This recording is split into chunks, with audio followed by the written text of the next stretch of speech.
गुनीत भाई से निवेदन करूंगा कि हमारे तीनों विशिष्ट अतिथियों के कर कमलों से विजडम ऑफ जॉय का विमोचन करवाएं।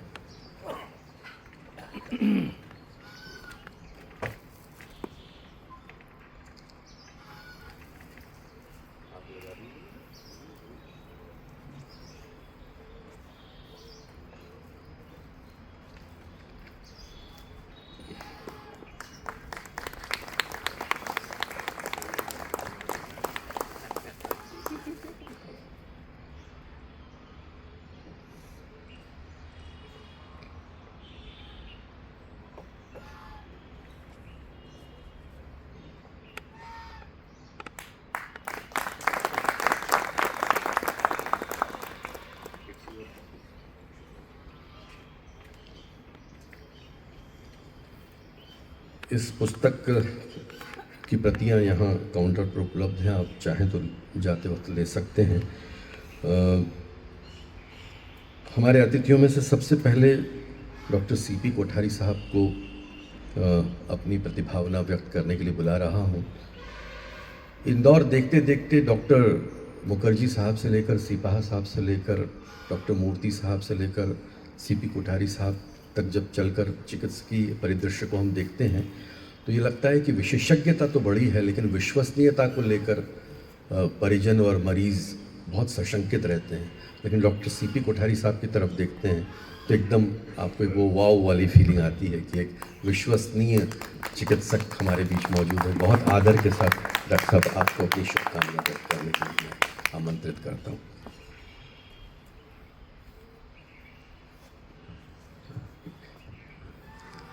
बिना कुछ कहे संजय भाई ने यह व्यक्त कर दिया कि वो बहुत अच्छे वक्ता हैं, बहुत अच्छी भाषा का उनका कमांड है।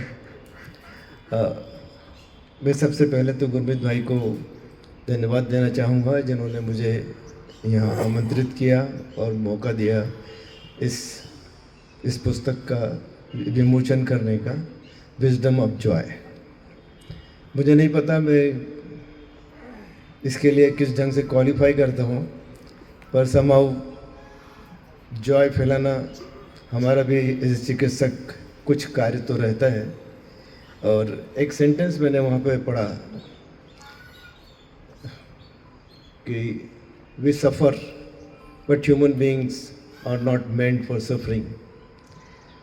आई strongly believe in this because जब भी पेशेंट आते हैं, जब भी कोई व्यक्ति हमसे मिलता है, तो मैं उन्हें हमेशा ये बोलता हूँ कि ये जो शरीर आपको मिला है ये ईश्वर की उधार दी हुई चीज़ है।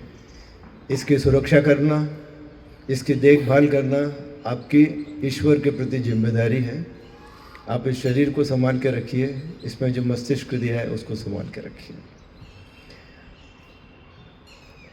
एक किताब को लिखने के लिए लेखक का आत्मचिंतन, अनुभव, जीवन के अनुभव, और वो उसको किस ढंग से एनालाइज करता है और किस ढंग से उसको व्यक्त करता है, वो सब शब्दों में उसको परिलक्षित होता है।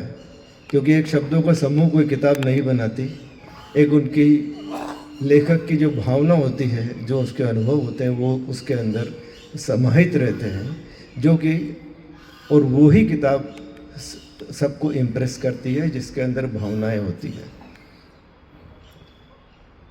और आज के जीवन में जो जितनी आपाधापी है, जितनी भागा दौड़ी है, आज हर जगह मेंटली अनरेस्ट है, तो शायद मेरे ख्याल से इस ढंग की शिक्षा की जो ये मुहिम चला रहे हैं गुरमीत जी, उसकी बहुत ज़्यादा आवश्यकता सब युवाओं को है और जो मैच्योर लोग हैं उनको भी इस ढंग की आवश्यकता है।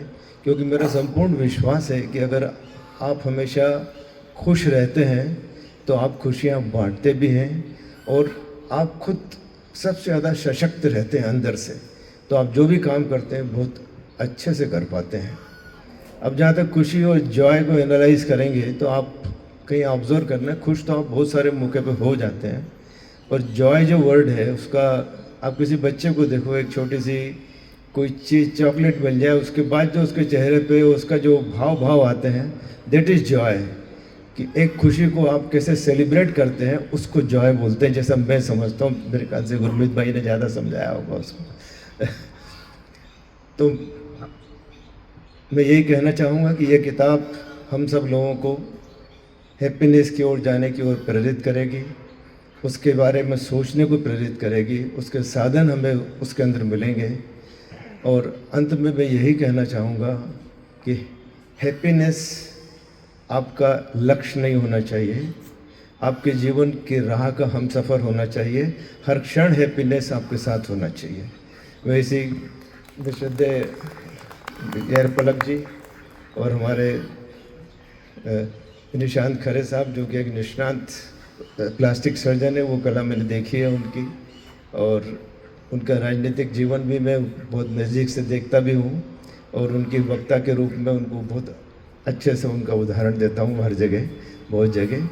मैं आप सबका धन्यवाद देता हूँ कि ये किताब आप सबके लिए बहुत बहुत उपयोगी होगी। बहुत बहुत धन्यवाद। कोठारी साहब, हमारे कार्यक्रम